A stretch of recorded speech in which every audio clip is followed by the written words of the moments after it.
George Orwell's 1984, Part 2, Chapter 9. Winston was gelatinous with fatigue. Gelatinous was the right word. It had come into his head spontaneously. His body seemed to have not only the weakness of a jelly, but its translucency. He felt that if he held up his hand, he would be able to see the light through it. All the blood and lymph had been drained out of him by an enormous debauch of work, leaving only a frail structure of nerves, bones, and skin. All sensations seemed to be magnified. His overalls fretted his shoulders, the pavement tickled his feet, even the opening and closing of a hand was an effort that made his joints creak. He had worked more than 90 hours in 5 days, so had everyone else in the ministry. Now it was all over, and he had literally nothing to do, no party work of any description until tomorrow morning. He could spend 6 hours in the hiding place and another 9 in his own bed. Slowly, in mild afternoon sunshine, he walked up a dingy street in the direction of Mr. Sharrington's shop, keeping one eye open for the patrols, but irrationally convinced that this afternoon there was no danger of anyone interfering with him. The heavy briefcase that he was carrying bumped against his knee at each step, sending a tingling sensation up and down the skin of his leg. Inside it was the book, which he had now had in his possession for 6 days and had not yet opened, nor even looked at. On the 6th day of Hate Week, after the processions, the speeches, the shouting, the singing, the banners, the posters, the films, the waxworks, the rolling of drums and squealing of trumpets, the tramp of marching feet, the grinding of the caterpillars of tanks, the roar of massed planes, the booming of guns. After 6 days of this, when the great orgasm was quivering to its climax and the general hatred of Eurasia had boiled up into such delirium that if the crowd could have got their hands on the 2,000 Eurasian war criminals who were being publicly hanged on the last day of the proceedings, they would unquestionably have torn them to pieces. At just this moment it had been announced that Oceania was not after all at war with Eurasia. Oceania was at war with Eastasia.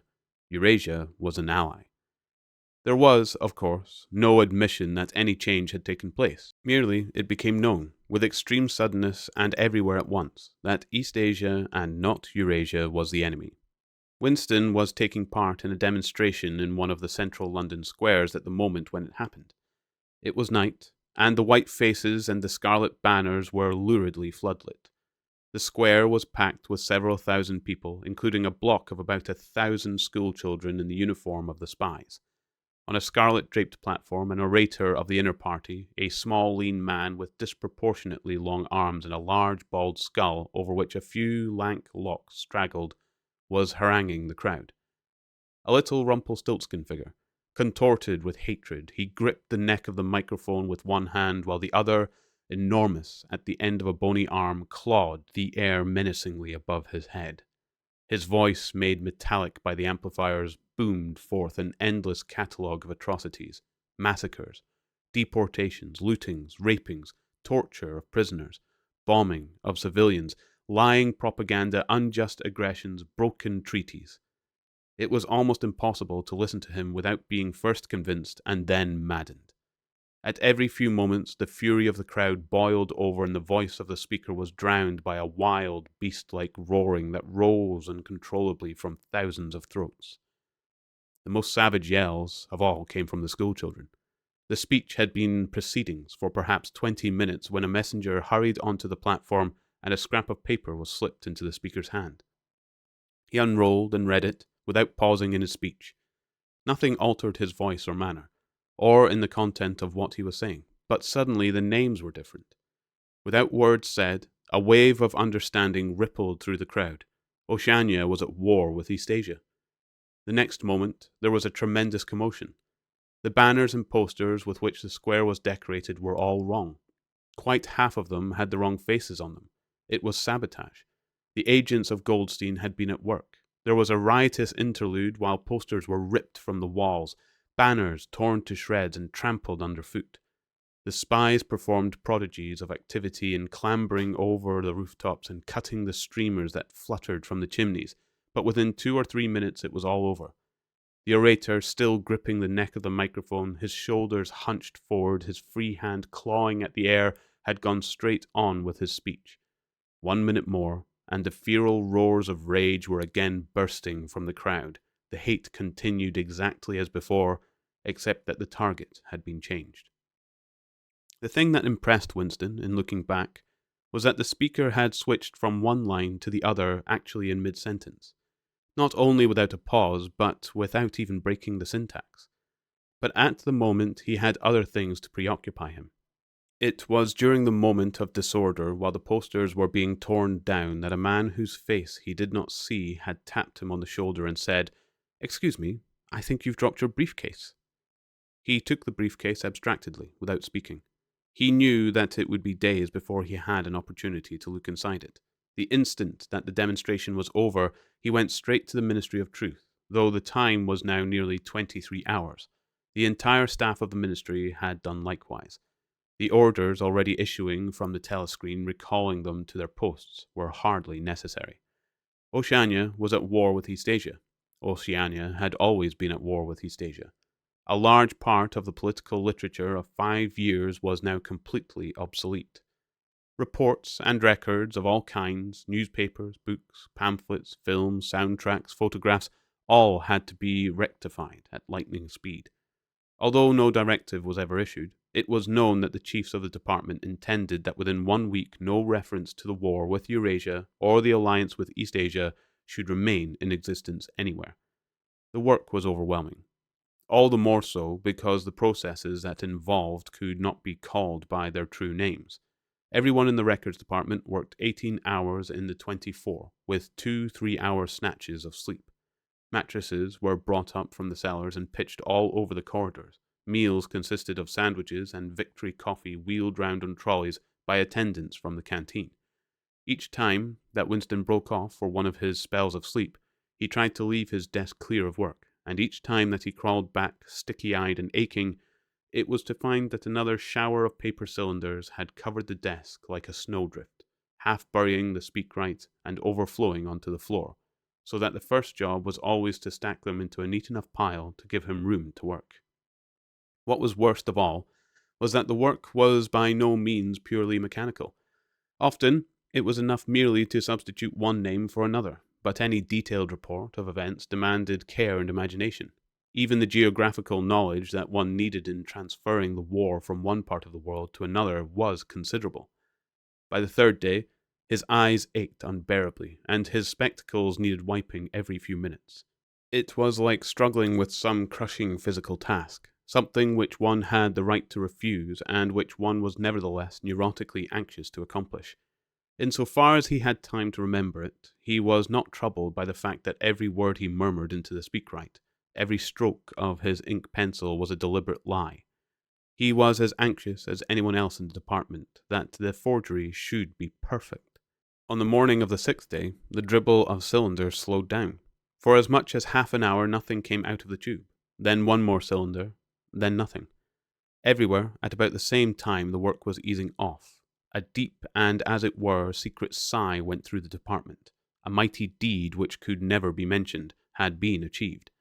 It was now impossible for any human being to prove by documentary evidence that the war with Eurasia had ever happened.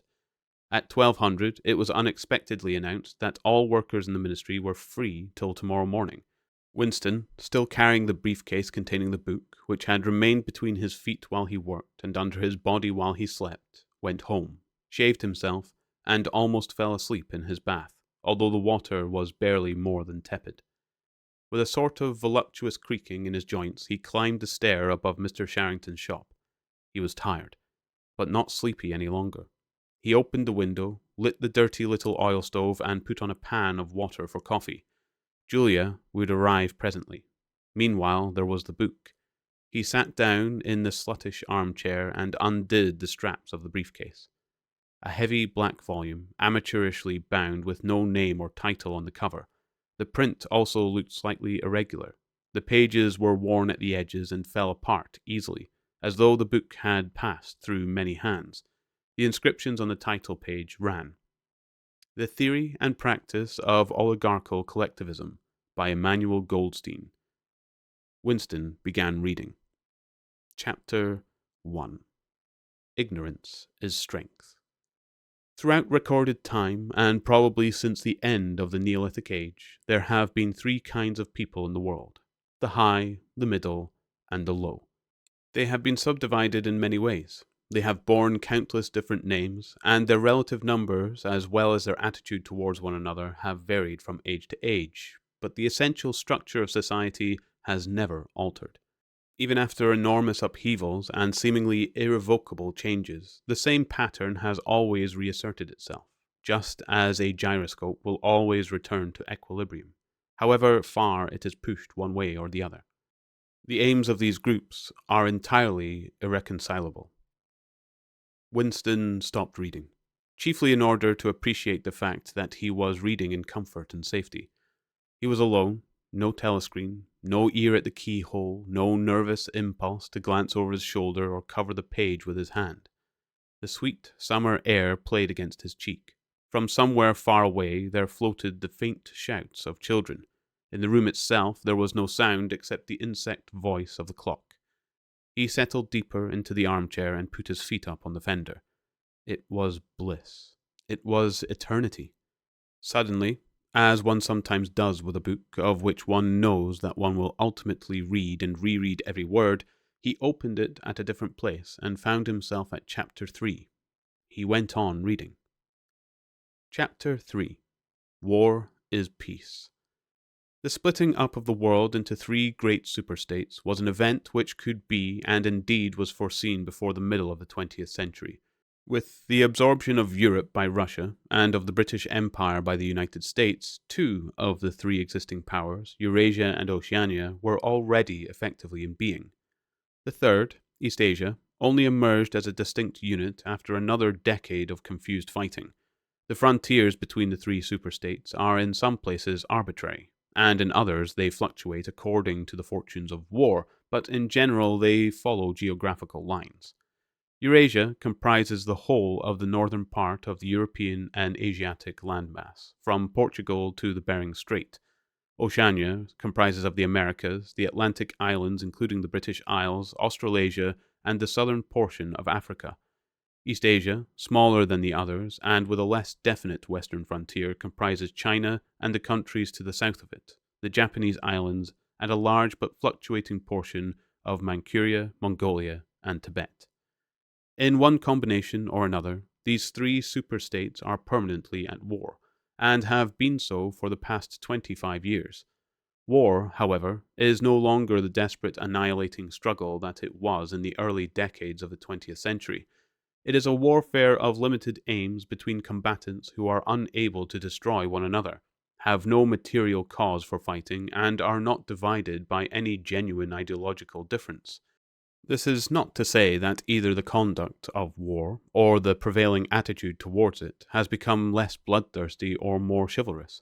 On the contrary, war hysteria is continuous and universal in all countries, and such acts as raping, looting, the slaughter of children, the reduction of whole populations to slavery, and reprisals against prisoners which extend even to boiling and burying alive are looked upon as normal and, when they are committed by one's own side and not by the enemy, meritorious.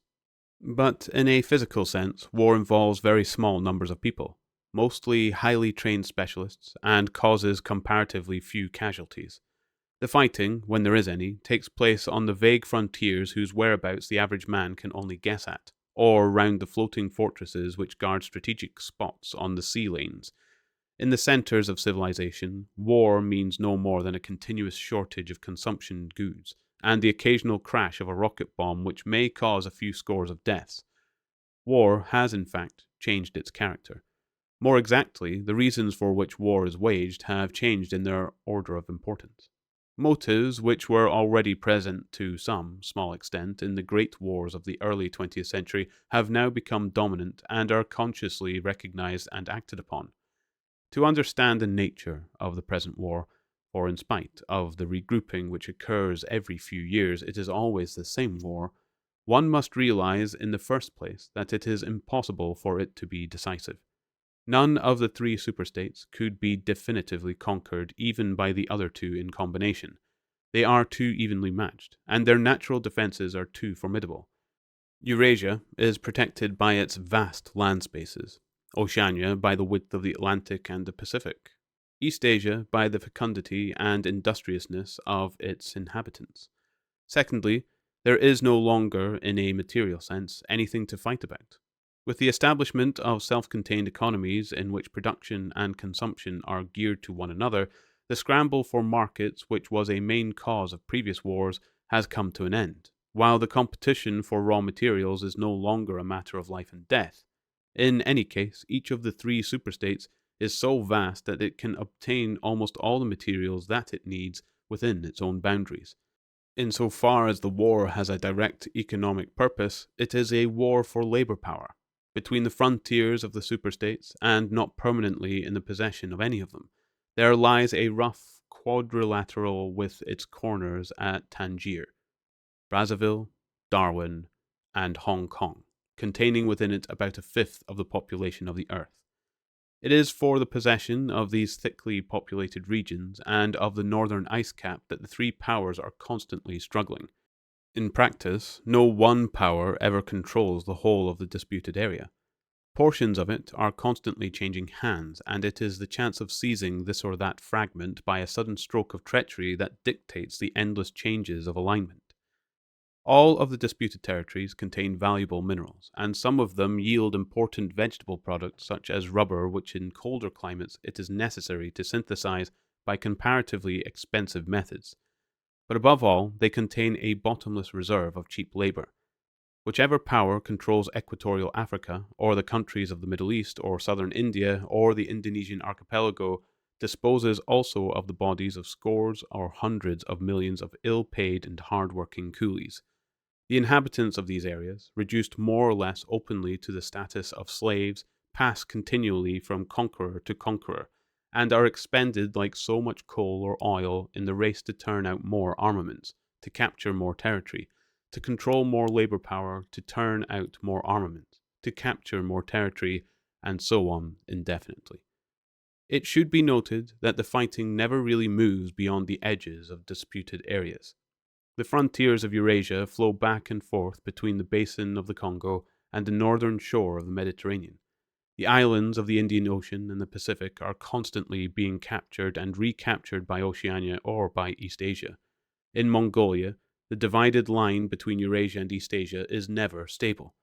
Round the pole, all three powers lay claim to enormous territories which in fact are largely uninhabited and unexplored, but the balance of power always remains roughly even, and the territory which forms the heartland of each superstate always remains inviolate. Moreover, the labor of the exploited peoples round the equator is not really necessary to the world's economy. They add nothing to the wealth of the world, since whatever they produce is used for purpose of war, and the object of waging a war is always to be in a better position in which to wage another war.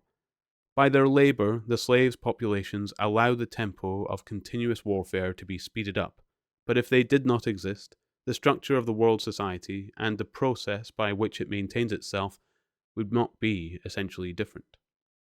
The primary aim of modern warfare, in accordance with the principles of doublethink, this aim is simultaneously recognized and not recognized by the directing brains of the inner party, is to use up the products of the machine without raising the general standard of living. Ever since the end of the 19th century, the problem of what to do with the surplus of consumption goods has been latent in industrial society. At present, when few human beings have enough to eat, this problem is obviously not urgent, and it might not have become so, even if no artificial processes of destruction had been at work. The world of today is a bare, hungry, dilapidated place compared with the world that existed before 1914. And still more so if compared with the imaginary future to which the people that period looked forward. In the early 20th century, the vision of a future society unbelievably rich, leisured, orderly, and efficient, a glittering antiseptic world of glass and steel and snow-white concrete, was part of the consciousness of nearly every literate person. Science and technology were developing at a prodigious speed, and it seemed natural to assume that they would go on developing.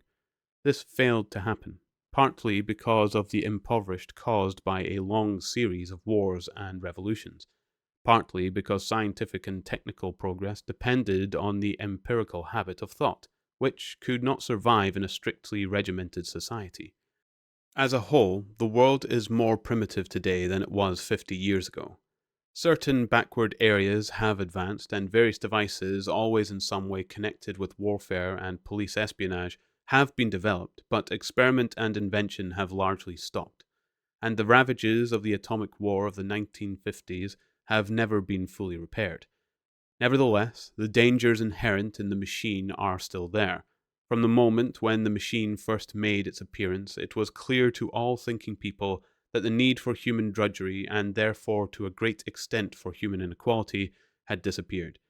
If the machine were used deliberately for that end, hunger, overwork, dirt, illiteracy, and disease could be eliminated within a few generations.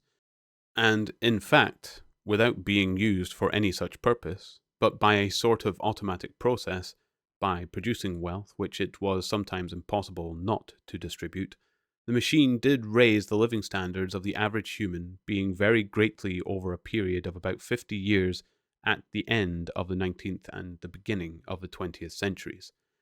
But it was also clear that an all-round increase in wealth threatened the destruction, indeed, in some sense, was the destruction of a hierarchical society. In a world in which everyone worked short hours, had enough to eat, lived in a house with a bathroom and a refrigerator, and possessed a motor car or even an aeroplane, the most obvious and perhaps the most important form of inequality would already have disappeared. If it once became general, wealth would confer no distinction. It was possible, no doubt, to imagine a society in which wealth, in the sense of personal possessions and luxuries, should be evenly distributed, while power remained in the hands of a small privileged caste. But in practice, such a society could not long remain stable, for if leisure and security were enjoyed by all alike, the great mass of human beings who are normally stupefied by poverty would become literate and would learn to think for themselves, and when once they had done this, they would sooner or later realize that the privileged minority had no function, and they would sweep it away. In the long run, a hierarchical society was only possible on a basis of poverty and ignorance. To return to the agricultural past, as some thinkers about the beginning of the 20th century dreamed of doing, was not a practicable solution. It conflicted with a tendency towards mechanization, which had become quasi-instinctive throughout almost the whole world, and, moreover, any country which remained industrially backward was helpless in a military sense, and was bound to be dominated, directly or indirectly, by its more advanced rivals.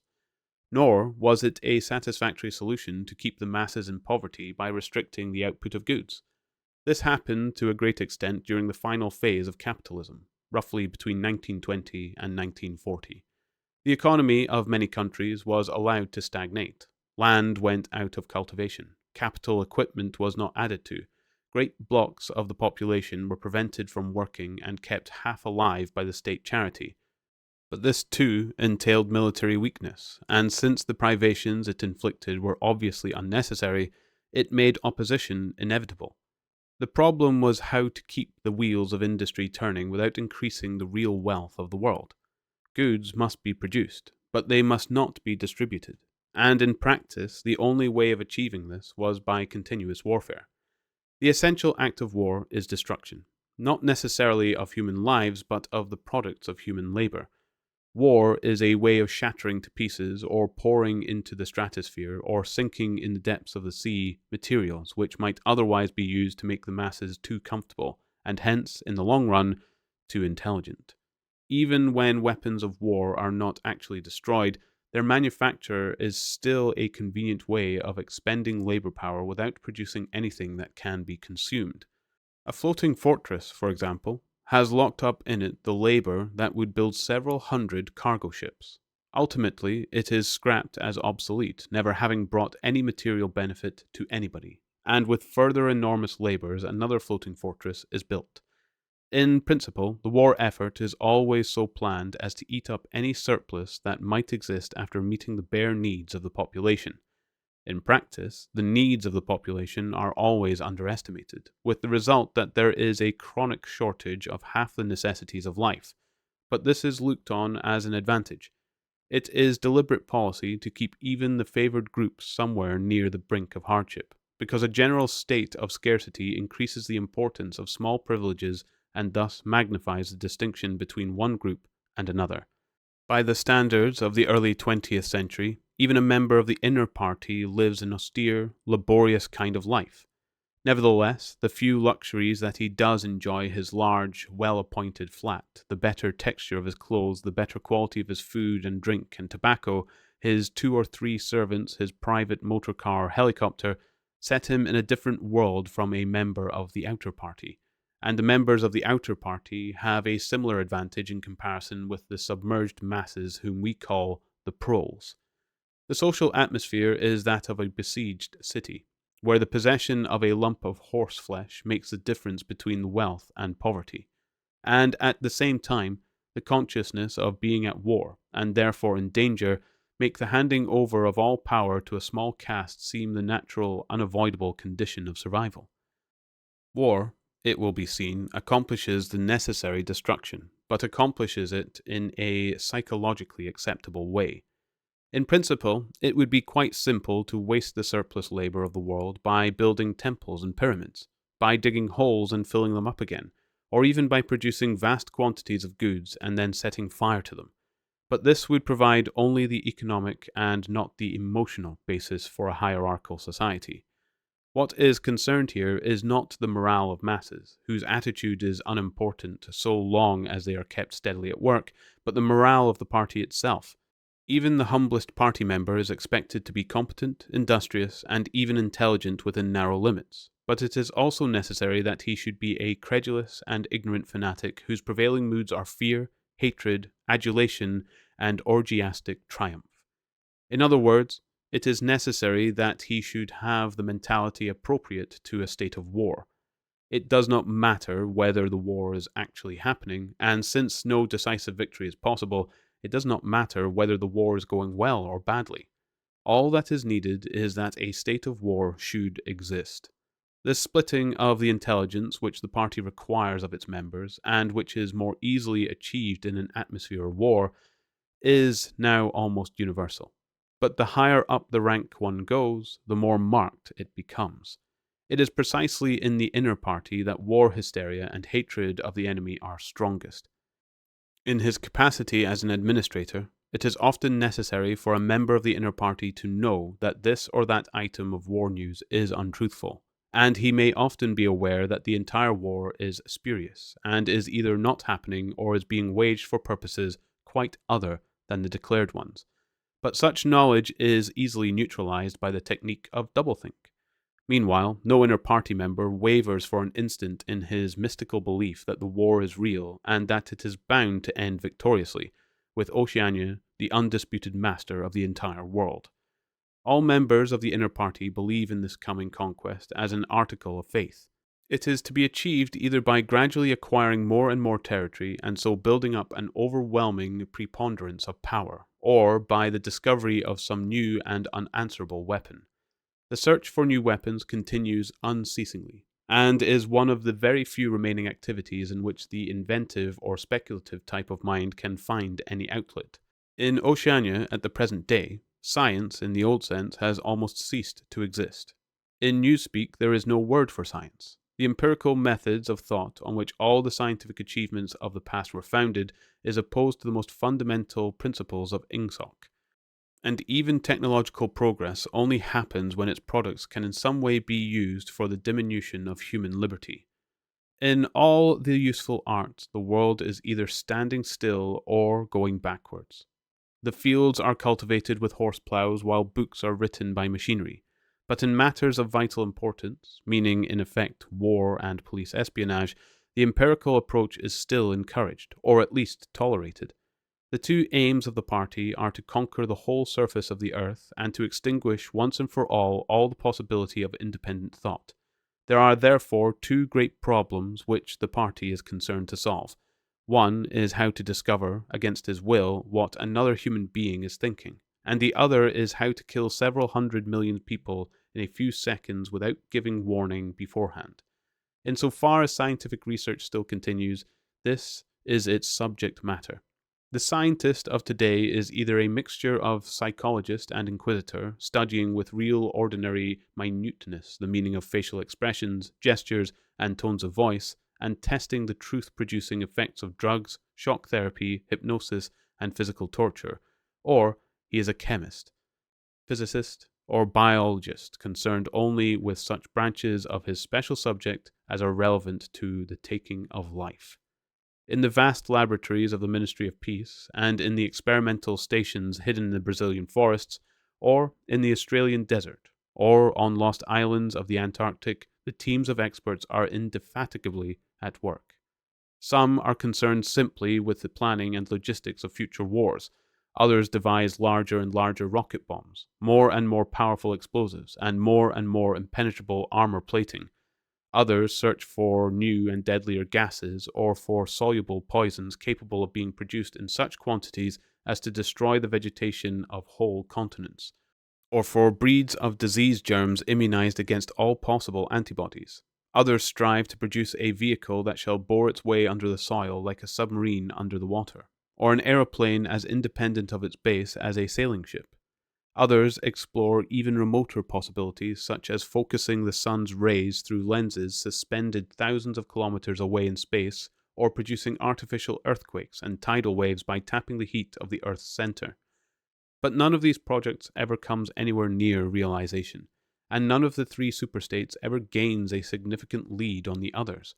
What is more remarkable is that all three powers already possess in the atomic bomb a weapon far more powerful than any that their present researchers are likely to discover.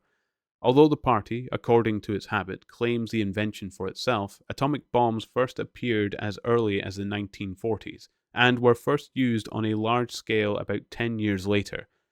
At that time, some hundreds of bombs were dropped on industrial centers, chiefly in European Russia, Western Europe, and North America. The effect was to convince the ruling groups of all countries that a few more atomic bombs would mean the end of organized society and hence of their own power. Thereafter, although no formal agreement was ever made or hinted at, no more bombs were dropped. All three powers merely continue to produce atomic bombs and store them up against the decisive opportunity which they all believe will come sooner or later. And meanwhile, the art of war has remained almost stationary for 30 or 40 years. Helicopters are the more used, and they were formerly bombing planes have been largely superseded by self-propelled projectiles. And the fragile movable battleship was given away to the almost unsinkable floating fortress. But otherwise there has been little development. The tank, the submarine, the torpedo, the machine gun, even the rifle and the hand grenade are still in use. And in spite of the endless slaughters reported in the press and on the telescreens, the desperate battles of earlier wars, in which hundreds of thousands or even millions of men were often killed in a few weeks, have never been repeated. None of the three superstates ever attempts any maneuver which involves the risk of serious defeat. When any large operation is undertaken, it is usually a surprise attack against an ally. The strategy that all three powers are following, or pretend to themselves that they are following, is the same. The plan is, by a combination of fighting, bargaining, and well-timed strokes of treachery, to acquire a ring of bases completely encircling one or other of the rival states, and then to sign a pact of friendship with that rival and remain on peaceful terms for so many years as to lull suspicion to sleep. During this time, rockets loaded with atomic bombs can be assembled at all the strategic spots. Finally, they will all be fired simultaneously, with effects so devastating as to make retaliation impossible. It will then be time to sign a pact of friendship with the remaining world power, in preparation for another attack. This scheme, it is hardly necessary to say, is a mere daydream, impossible of realization. Moreover, no fighting ever occurs except in the disputed areas round the equator and the pole. No invasion of enemy territory is ever undertaken. This explains the fact that in some places the frontiers between the superstates are arbitrary. Eurasia, for example, could easily conquer the British Isles, which are geographically part of Europe, or, on the other hand, it would be possible for Oceania to push its frontiers to the Rhine or even to the Vistula. But this would violate the principle, followed on all sides, though never formulated, of cultural integrity.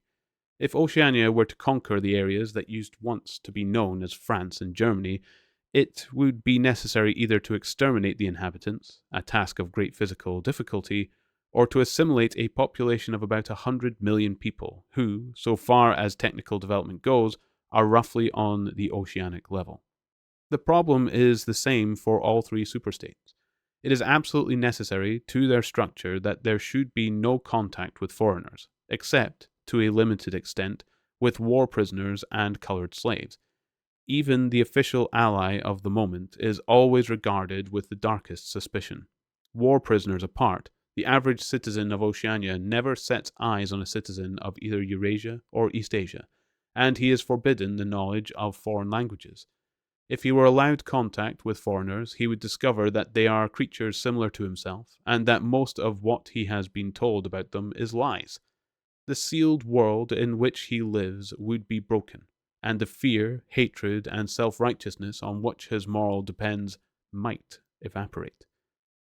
It is therefore realized on all sides that however often Persia or Egypt or Java or Ceylon may change hands, the main frontiers must never be crossed by anything except bombs. Under this lies a fact never mentioned aloud, but tacitly understood and acted upon, namely, that the conditions of life in all three superstates are very much the same. In Oceania, the prevailing philosophy is called Ingsoc. In Eurasia, it is called Neo-Bolshevism, and in East Asia, it is called by a Chinese name usually translated as death worship, but perhaps better rendered as obliteration of the self. The citizen of Oceania is not allowed to know anything of the tenets of the other two philosophies, but he is taught to execrate them as barbarous outrages upon morality and common sense. Actually, the three philosophies are barely distinguishable, and the social systems which they support are not distinguishable at all. Everywhere, there is the same pyramidal structure, the same worship of semi-divine leader, the same economy existing by and for continuous warfare. It follows that the three superstates not only cannot conquer one another, but would gain no advantage by doing so. On the contrary, so long as they remain in conflict, they prop one another up, like three sheaves of corn. And as usual, the ruling groups of all three powers are simultaneously aware and unaware of what they are doing. Their lives are dedicated to world conquest, but they also know that it is necessary that the war should continue everlastingly and without victory. Meanwhile, the fact that there is no danger of conquest makes possible the denial of reality, which is the special feature of Ingsoc and its rival systems of thought. Here, it is necessary to repeat what has been said earlier, that by becoming continuous, war has fundamentally changed its character. In past ages, a war, almost by definition, was something that sooner or later came to an end, usually in unmistakable victory or defeat. In the past, also, war was one of the main instruments by which human societies were kept in touch with physical reality. All rulers in all ages have tried to impose a false view of the world upon their followers, but they could not afford to encourage any illusion that tended to impair military efficiency, so long as defeat meant the loss of independence, or some other result generally held to be undesirable. The precautions against defeat had to be serious. Physical facts could not be ignored. In philosophy, or religion, or ethics, or politics, 2 and 2 might make 5. But when one was designing a gun or an aeroplane, they had to make 4. Inefficient nations were always conquered sooner or later, and the struggle for efficiency was inimical to illusions. Moreover, to be efficient, it was necessary to be able to learn from the past, which meant having a fairly accurate idea of what happened in the past. Newspapers and history books were, of course, always colored and biased, but falsification of the kind that is practiced today would have been impossible. War was a sure safeguard of sanity, and so far as the ruling classes were concerned, it was probably the most important of all safeguards. While wars could be won or lost, no ruling class could be completely irresponsible. But when war becomes literally continuous, it also ceases to be dangerous. When war is continuous, there is no such thing as military necessity. Technical progress can cease, and the most palpable facts can be denied or disregarded. As we have seen, researches that could be called scientific are still carried out for the purposes of war, but they are essentially a kind of daydreaming, and their failure to show results is not important. Efficiency, even military efficiency, is no longer needed. Nothing is efficient in Oceania except the thought police, since each of the three superstates is unconquerable. Each is in effect a separate universe within which almost any perversion of thought can be safely practiced. Reality only exerts its pressure through the needs of everyday life, the need to eat and drink, to get shelter and clothing, to avoid swallowing poison or stepping out of top-story windows and the like. Between life and death, and between physical pleasure and the physical pain, there is still a distinction, but that is all. Cut off from the contact of the outer world and with the past, the citizen of Oceania is like a man in interstellar space, who has no way of knowing which direction is up and which is down. The rulers of such a state are absolute, as the pharaohs or the Caesars could not be. They are obliged to prevent their followers from starving to death in numbers large enough to be inconvenient, and they are obliged to remain at the same low level of military technique as their rivals. But once that minimum is achieved, they can twist reality into whatever shape they choose. The war, therefore, if we judge it by the standards of previous wars, is merely an imposture. It is like the battles between certain ruminant animals whose horns are set at such an angle that they are incapable of hurting one another. But though it is unreal, it is not meaningless. It eats up the surplus of consumable goods, and it helps to preserve the special mental atmosphere that a hierarchical society needs. War, it will be seen, is now a purely internal affair. In the past, the ruling groups of all countries, although they might not recognize their common interest and therefore limit the destructiveness of war, did fight against one another, and the victor always plundered the vanquished. In our own day, they are not fighting against one another at all. The war is waged by each ruling group against its own subjects, and the object of the war is not to make or prevent conquests of territory, but to keep the structure of society intact. The very word war, therefore, has become misleading. It would probably be accurate to say that by becoming continuous, war has ceased to exist. The peculiar pressure that it exerted on human beings between the Neolithic age and the early 20th century has disappeared and been replaced by something quite different. The effect would be much the same if the three superstates, instead of fighting one another, should agree to live in perpetual peace, each inviolate within its own boundaries. For in that case, each would still be a self-containing universe, freed forever from the sobering influence of external danger. A peace that was truly permanent would be the same as a permanent war. This, although the vast majority of party members understand it, only in a shallower sense, is the inner meaning of the party slogan, "War is peace." Winston stopped reading for a moment. Somewhere in remote distance a rocket bomb thundered. The blissful feeling of being alone with the forbidden book in a room with no telescreen had not worn off. Solitude and safety were physical sensations, mixed up somehow with the tiredness of his body, the softness of the chair, the touch of the faint breeze from the window that played upon his cheek. The book fascinated him, or more exactly, it reassured him. In a sense, it told him nothing that was new, but that was part of the attraction. It said what he would have said, if it had been possible for him to set his scattered thoughts in order. It was the product of a mind similar to his own, but enormously more powerful, more systematic, less fear-ridden. The best books, he perceived, are those that tell you what you know already. He had just turned back to chapter 1 when he heard Julia's footsteps on the stair and started out of his chair to meet her. She dumped her brown tool bag on the floor and flung herself into his arms. It was more than a week since they had seen one another. "I've got the book," he said as they disentangled themselves. "Oh, you've got it? Good," she said without much interest, and almost immediately knelt down beside the oil stove to make the coffee. They did not return to the subject until they had been in bed for half an hour. The evening was just cool enough to make it worth while to pull up the counterpane. From below came the familiar sound of singing and the scrape of boots on the flagstones. The brawny, red-armed woman, whom Winston had seen there on the first visit, was almost a fixture in the yard. There seemed to be no hour of daylight when she was not marching to and fro between the wash-tub and the line, alternatively gagging herself with clothes pegs and breaking forth into lusty song. Julia, had settled down on her side and seemed to be already on the point of falling asleep. He reached out for the book, which was lying on the floor, and sat up against the bedhead. "We must read it," he said. "You too. All members of the Brotherhood have to read it." "You read it," she said, with her eyes shut. "Read it aloud. That's the best way. Then you can explain it to me as you go." The clock's hands said 6, meaning 18. They had 3 or 4 hours ahead of them. He propped the book against his knees and began reading. Chapter 1. Ignorance, Its Strength.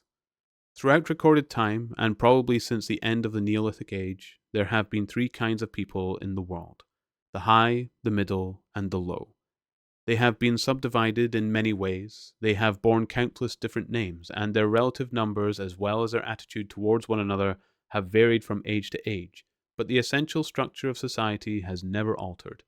Even after enormous upheavals and seemingly irrevocable changes, the same pattern has always reasserted itself, just as a gyroscope will always return to equilibrium, however far it is pushed, one way or the other. "Julia, are you awake?" said Winston. "Yes, my love. I'm listening. Go on. It's marvelous." He continued reading. The aims of these 3 groups are entirely irreconcilable. The aim of the high is to remain where they are. The aim of the middle is to change places with the high. The aim of the low, when they have an aim, for it is an abiding characteristic of the low that they are too much crushed by drudgery to be more than intermittently conscious of anything outside their daily lives, is to abolish all distinctions and create a society in which men shall be equal. Thus, throughout history of struggle, which is the same in its main outlines, recurs over and over again. For long periods, the high seem to be securely in power, but sooner or later there always comes a moment when they lose either their belief in themselves or their capacity to govern efficiently, or both. They are then overthrown by the middle, who enlist the low on their side by pretending to them that they are fighting for liberty and justice. As soon as they have reached their objective, the middle thrust the low back into their old position of servitude, and themselves become the high. Presently, a new middle group splits off from one of the other groups, or from both of them, and the struggle begins over again. Of the 3 groups, only the low are never even temporarily successful in achieving their aims. It would be an exaggeration to say that throughout history there has been no progress of a material kind. Even today, in a period of decline, the average human being is physically better off than he was a few centuries ago. But no advance in wealth, no softening of manners, no reform of revolution has ever brought human equality a millimeter nearer. From the point of view of the low, no historic change has ever meant much more than a change in the name of their masters. By the late 19th century, the recurrence of this pattern had become obvious to many observers. There then rose schools of thinkers who interpreted history as a cyclical process and claimed to show that inequality was the unalterable law of human life.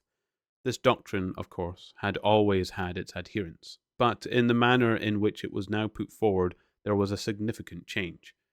In the past, the need for a hierarchical form of society had been the doctrine specifically of the high.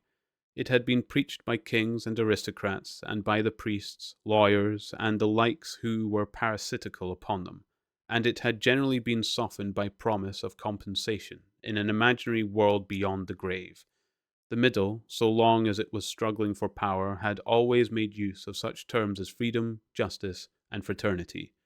Now, however, the concept of human brotherhood began to be assailed by people who were not yet in positions of command, but merely hoped to be so before long. In the past, the middle had made revolutions under the banner of equality, and then had established a fresh tyranny as soon as the old one was overthrown. The new middle groups, in effect, proclaimed their tyranny beforehand. Socialism, a theory which appeared in the early 19th century, and was the last link in a chain of thought stretching back to the slave rebellions of antiquity, was still deeply infected by the utopianism of past ages. But in each variant of socialism that appeared from about 1900 onward, the aim of establishing liberty and equality was more and more openly abandoned. The new movements, which appeared in the middle years of the century, Ingsoc in Oceania, Neo-Bolshevism in Eurasia, death worship, as it is commonly called in East Asia, had the conscious aim of perpetuating unfreedom and inequality. These new movements, of course, grew out of the old ones and tended to keep their names and pay lip service to their ideology. But the purpose of all of them was to arrest progress and freeze history at a chosen moment. The familiar pendulum swings was to happen once more, and then stop. As usual, the high were to be turned out by the middle, who would then become the high. But this time, by conscious strategy, the high would be able to maintain their position permanently. The new doctrines arose partly because of the accumulation of historical knowledge and the growth of historical sense, which had hardly existed before the 19th century. The cyclical movement of history was now intelligible, or appeared to be so, and if it was intelligible, then it was alterable. But the principal underlying cause was that as early as the beginning of the 20th century, human equality had become technically possible. It was still true that men were not equal in their native talents, and that functions had to be specialized in ways that favored some individuals against others, but there was no longer any real need for class distinctions or for large differences of wealth. In earlier ages, class distinctions had been not only inevitable but desirable. Inequality was the pride of civilization. With the development of machine production, however, the case was altered. Even if it was still necessary for human beings to do different kinds of work, it was no longer necessary for them to live at different social or economic levels. Therefore, from the point of view of the new groups who were on the point of seizing power, human equality was no longer an ideal to be striven after, but a danger to be averted. In most primitive ages, when a just and peaceful society was in fact not possible, it had been fairly easy to believe it. The idea of an earthly paradise in which men should live together in a state of brotherhood, without laws and without brute labor, had haunted the human imagination for thousands of years, and this vision had had a certain hold even on the groups who actually profited by each historical change. The heirs of the French, English, and American revolutions had partly believed in their own phrases about the rights of man, freedom of speech, equality before the law, and the like, and even allowed their conduct to be influenced by them to some extent. But by the fourth decade of the 20th century, all the main currents of political thought were authoritarian. The earthly paradise had been discredited at exactly the moment when it became realizable. Every new political theory, by whatever name it called itself, led back to hierarchy and regimentation. And in the general hardening of outlook and set in around about 1930, practices which had been long abandoned, in some cases for hundreds of years, imprisonment without trial, the use of war prisoners as slaves, public executions, torture to extract confessions, the use of hostages, and the deportation of whole populations, not only became common again, but were tolerated and even defended by people who considered themselves enlightened and progressive. It was only after a decade of national wars, civil wars, revolutions, and counter-revolutions in all parts of the world that Ingsoc and its rivals emerged as fully worked-out political theories. But they had been foreshadowed by the various systems, generally called totalitarian, which had appeared earlier in the century, and the main outlines of the world which would emerge from the prevailing chaos had long been obvious. What kind of people would control this world had been equally obvious. The new aristocracy was made up for the most part of bureaucrats, scientists, technicians, trade union organizers, publicity experts, sociologists, teachers, journalists, and professional politicians. These people, whose origins lay in the salaried middle class and the upper grades of the working class, had been shaped and brought together by the barren world of monopoly, industry, and centralized government.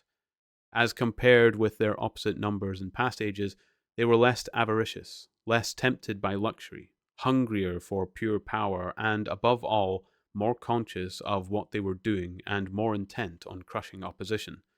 This last difference was cardinal. By comparison with that existing today, all the tyrannies of the past were half-hearted and inefficient. The ruling groups were always infected to some extent by liberal ideas, and were content to leave loose ends everywhere, to regard only the overt act and to be uninterested in what their subjects were thinking. Even the Catholic Church of the Middle Ages was tolerant by modern standards. Part of the reason for this was that in the past, no government had the power to keep its citizens under constant surveillance. The invention of print, however, made it easier to manipulate public opinion, and the film and radio carried the process further. With the development of television and the technical advance which made it possible to receive and transmit simultaneously on the same instrument, private life came to an end. Every citizen, or at least every citizen important enough to be worth watching, could be kept for 24 hours a day under the eyes of the police and in the sound of official propaganda, with all other channels of communication closed. The possibility of enforcing not only complete obedience of the will of the state, but complete uniformity of opinion on all subjects, now existed for the first time. After the revolutionary period of the 50s and 60s, society regrouped itself, as always, into high, middle, and low.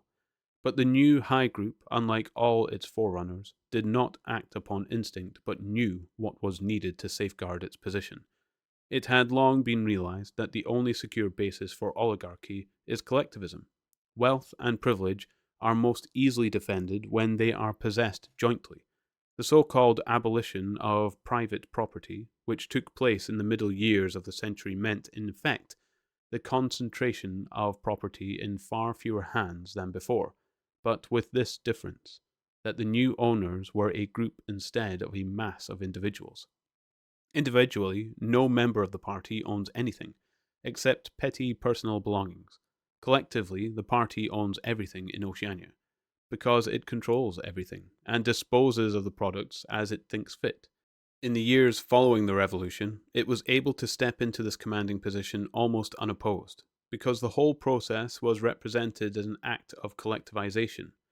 It had always been assumed that if the capitalist class were expropriated, socialism must follow, and unquestionably the capitalists had been expropriated.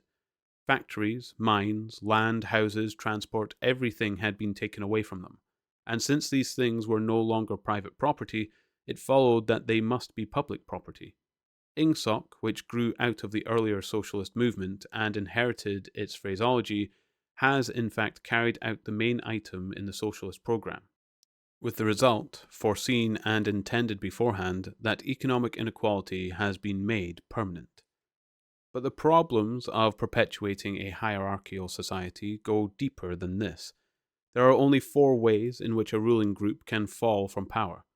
Either it is conquered from without, or it governs so inefficiently that the masses are stirred to revolt, or it allows a strong and discontented middle group to come into being, or it loses its own self-confidence and willingness to govern.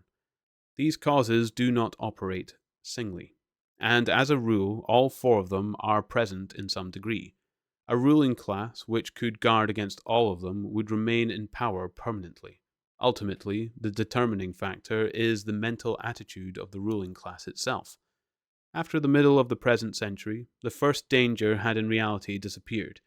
Each of the 3 powers which now divide the world is in fact unconquerable, and could only become conquerable through slow demographic changes which a government with wide powers can easily avert. The second danger, also, is only a theoretical one. The masses never revolt of their own accord, and they never revolt merely because they are oppressed. Indeed, so long as they are not permitted to have standards of comparison, they never even become aware that they are oppressed.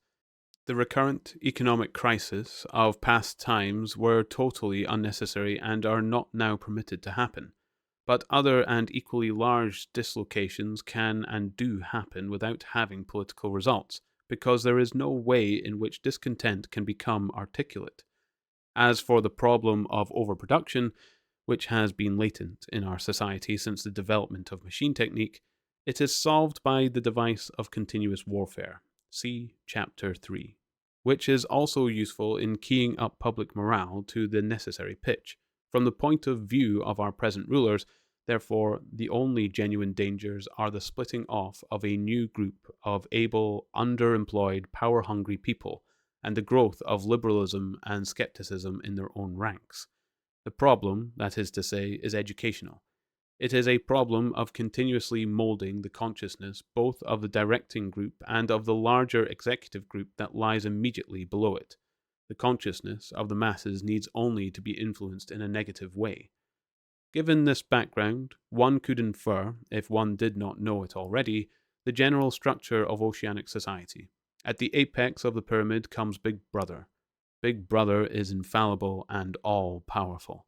Every success, every achievement, every victory, every scientific discovery, all knowledge, all wisdom, all happiness, all virtue are held to issue directly from his leadership and inspiration.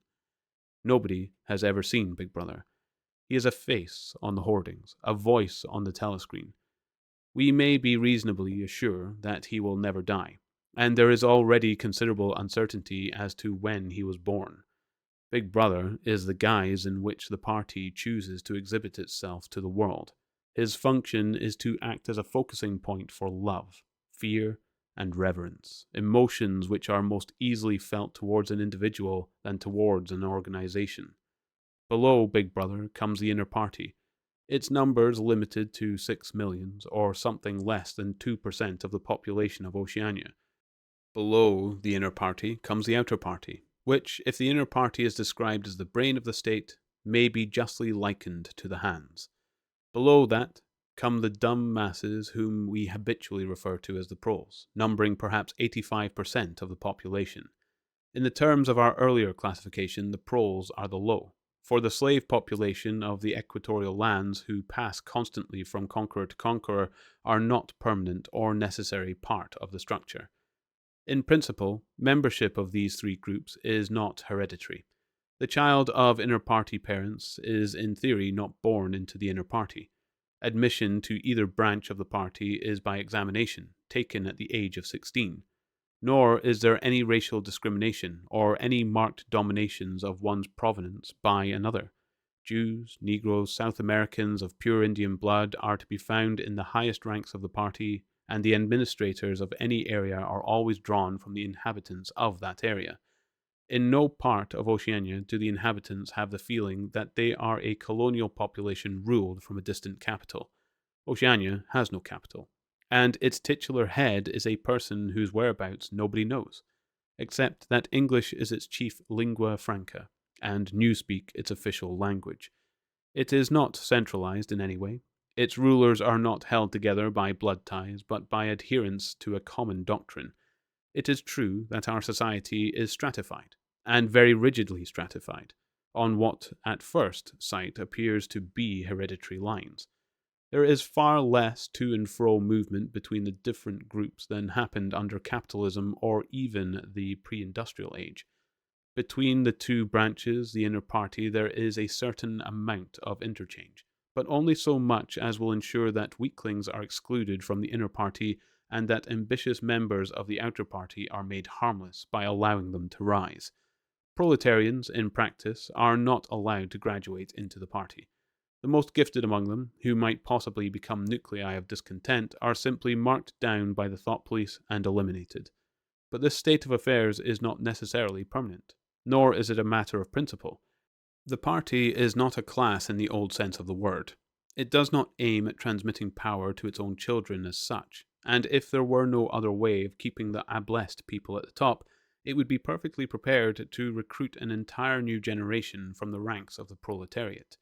In the crucial years, the fact that the party was not a hereditary blood did a great deal to neutralize opposition.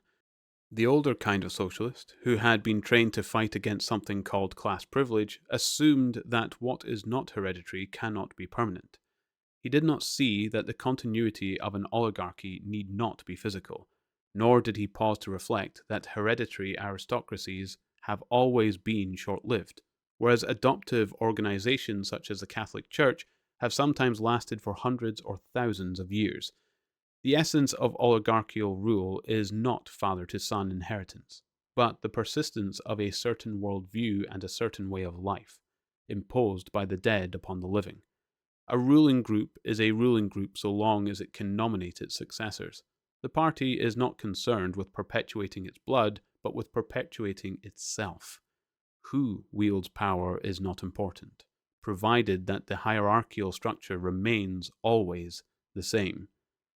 All the beliefs, habits, tastes, emotions, mental attitudes that characterize our time are really designed to sustain the mystique of the party and prevent the true nature of present-day society from being perceived. Physical rebellion, or any preliminary move towards rebellion, is at present not possible. From the proletarians nothing is to be feared. Left to themselves, they will continue from generation to generation and from century to century, working, breeding, and dying, not only without any impulse to rebel, but without the power of grasping what the world could be other than it is. They could only become dangerous if the advance of industrial technique made it necessary to educate them more highly. But, since military and commercial rivalry are no longer important, the level of popular education is actually declining. What opinions the masses hold, or do not hold, is looked on as a matter of indifference. They can be granted intellectual liberty because they have no intellect. In a party member, on the other hand, not even the smallest deviation of opinion on the most unimportant subject can be tolerated. A party member lives from birth to death under the eye of the thought police. Even when he is alone, he can never be sure that he is alone. Wherever he may be, asleep or awake, working or resting, in his bath or in his bed, he can be inspected without warning and without knowing that he is being inspected. Nothing that he does is indifferent. His friendships, his relaxations, his behavior towards his wife and children, the expression of his face when he is alone, the words he mutters in sleep, even the characteristic movements of his body, are all jealously scrutinized. Not only any actual misdemeanor, but any eccentricity, however small, any change of habits, any nervous mannerism that could possibly be the symptom of an inner struggle is certain to be detected. He has no freedom of choice in any direction whatever. On the other hand, his actions are not regulated by law or by any clearly formulated code of behavior. In Oceania, there is no law. Thoughts and actions, which, when detected, mean certain death, are not formally forbidden, and the endless purges, arrests, tortures, imprisonments, and vaporizations are not inflicted as punishment for crimes which have actually been committed, but are merely the wiping out of persons who might perhaps commit a crime at some time in the future. A party member is required to have not only the right opinions, but the right instincts. Many of the beliefs and attitudes demanded of him are never plainly stated, and could not be stated without laying bare the contradictions inherent in ingsoc. If he is a person naturally orthodox, in newspeak a good thinker, he will in all circumstances know, without taking thought, what is the true belief or the desirable emotion. But in any case, an elaborate mental training undergone in childhood and grouping itself round the newspeak words crime stop, black white, and doublethink makes him unwilling and unable to think too deeply on any subject whatever. A party member is expected to have no private emotions and no respites from enthusiasm. He is supposed to live in a continuous frenzy of hatred of foreign enemies and internal traitors, triumph over victories, and self-abasement before the power and wisdom of the party. The discontents produced by his bare, unsatisfying life are deliberately turned outward and dissipated by such devices as the 2 minutes hate, and the speculations which might possibly induce the skeptical or rebellious attitude are killed in advance by his early acquired inner discipline. The first and simplest stage in the discipline, which can be taught even to young children, is called, in newspeak, crime stop. Crime stop means the faculty of stopping short as thought by instinct, at the threshold of any dangerous thought. It includes the power of not grasping analogies, of failing to perceive logical errors, of misunderstanding the simplest arguments if they are inimical to ingsoc, and of being bored or repelled by any train of thought which is capable of leading in a heretical direction. Crime stop, in short, means protective stupidity. But stupidity is not enough. On the contrary, orthodoxy in the full sense demands a control over one's own mental processes as complete as that of a contortionist over his body. Oceanic society rests ultimately on the belief that Big Brother is omnipotent and that the party is infallible. But since in reality Big Brother is not omnipotent and the party is not infallible, there is need for an unwearying moment-to-moment flexibility in the treatment of facts. The key word here is black-white. Like so many newspeak words, this word has two mutually contradictory meanings. Applied to an opponent, it means the habit of impudently claiming that black is white, in contradiction to the plain facts. Applied to a party member, it means a loyal willingness to say that black is white when party discipline demands this. But it means also the ability to believe that black is white, and more, to know that black is white, and to forget that one has ever believed the contrary. This demands a continuous alteration of the past, made possible by the system of thought which really embraces all the rest, and which is known in Newspeak as doublethink. The alteration of the past is necessary for two reasons, one of which is subsidiary, and so to speak, precautionary. The subsidiary reason is that the party member, like the proletarian, tolerates present-day conditions partly because he has no standards of comparison. He must be cut off from the past, just as he must be cut off from foreign countries, because it is necessary for him to believe that he is better off than his ancestors and that the average level of material comfort is constantly rising. But by far the more important reason for the readjustment of the past is the need to safeguard the infallibility of the party. It is not merely that speeches, statistics, and records of every kind must be constantly brought up to date in order to show that the predictions of the party were in all cases right. It is also that no change in the doctrine or in political alignment can ever be admitted. For to change one's mind, or even one's policy, is a confession of weakness. If, for example, Eurasia or East Asia, whichever it may be, is the enemy today, then that country must always have been the enemy. And if the facts say otherwise, then the facts must be altered. Thus, history is continuously rewritten.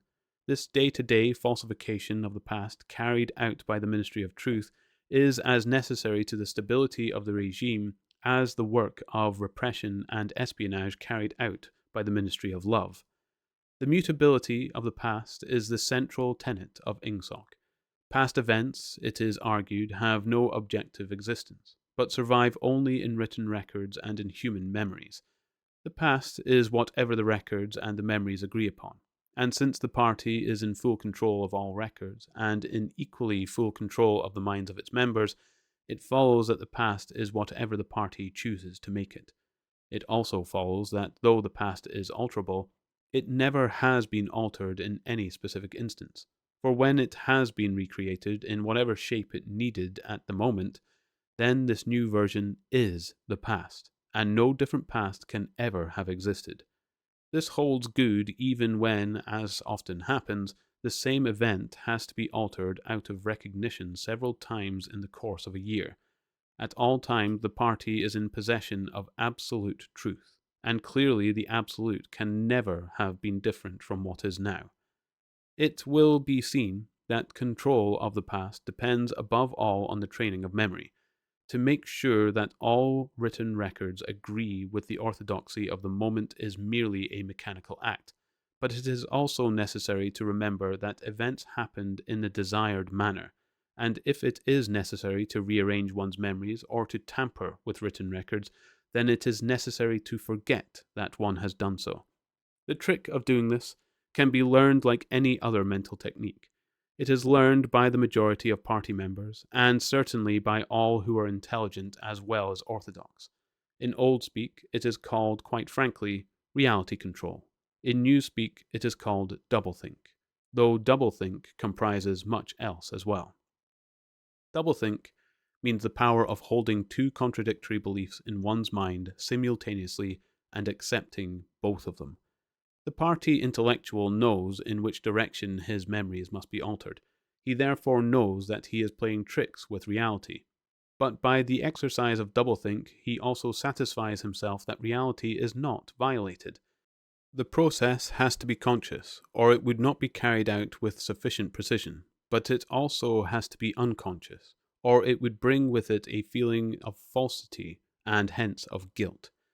Doublethink lies at the very heart of Ingsoc, since the essential act of the party is to use conscious deception while retaining the firmness of purpose that goes with complete honesty. To tell deliberate lies with genuinely believing in them, to forget any fact that has become inconvenient, and then, when it becomes necessary again, to draw it back from oblivion or just so long as it is needed, to deny the existence of objective reality, and all the while to take account of the reality which one denies, all this is indispensably necessary. Even in using the word doublethink, it is necessary to exercise doublethink. For by using the word, one admits that one is tampering with reality. By a fresh act of doublethink, one erases this knowledge, and so on indefinitely, with the lie always one leap ahead of the truth.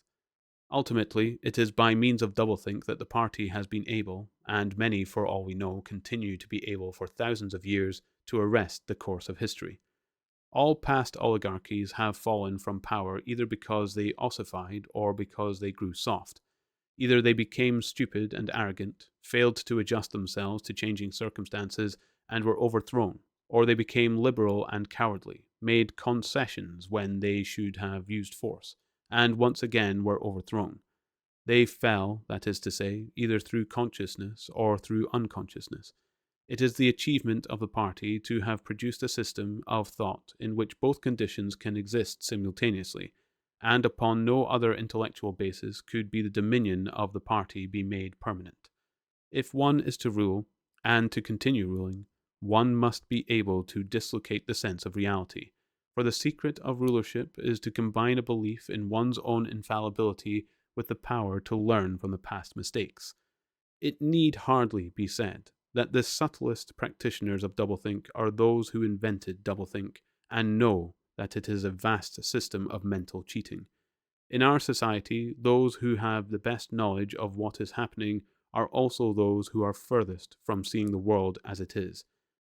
In general, the greater the understanding, the greater the delusion, the more intelligent, the less sane.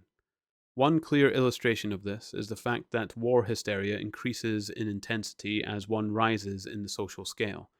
Those whose attitude towards the war is most nearly rational are the subject peoples of the disputed territories. To these people, the war is simply a continuous calamity which sweeps to and fro over their bodies like a tidal wave. Which side is winning is a matter of complete indifference to them.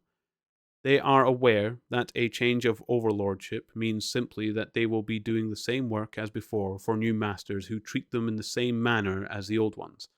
The slightly more favored workers, whom we call the proles, are only intermittently conscious of the war.